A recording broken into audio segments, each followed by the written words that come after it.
the biggest fraud in Silicon Valley, is back. First they think you're crazy, then they fight you, and then all of a sudden you change the world. Elizabeth Holmes, once called the next Steve Jobs, built a 9 billion empire on lies. She went to prison for it, and now she's back with a new plan. At 19, she dropped out of Stanford, pitched a dream, a device that could run 200 tests from a single drop of blood.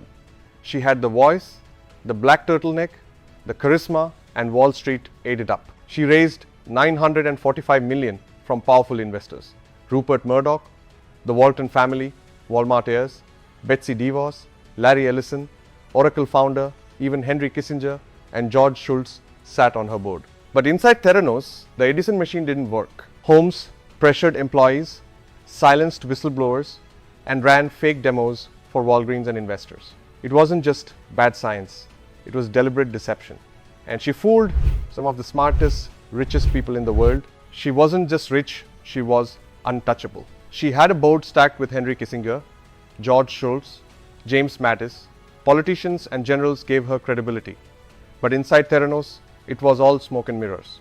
How she pulled it off? Fake demos. The Edison machine was often secretly swapped out with commercial lab equipment backstage. Rigged results, employees were told to run tests twice, then cherry-pick the right numbers to show investors. Media manipulation. Holmes faked a deep voice, wore the Steve Jobs black turtleneck, and told everyone she'd change the world. She built a 9 billion company on lies. Patients got false HIV results. People were misdiagnosed with cancer. Real lives were put at risk. By 2015, whistleblowers went public. The Wall Street Journal exposed the lies. In 2022, Holmes was convicted of defrauding investors. Sentenced to 11 years, 3 months, her 9 billion empire vanished overnight. But Holmes isn't done. From prison, she's writing patents and sketching ideas.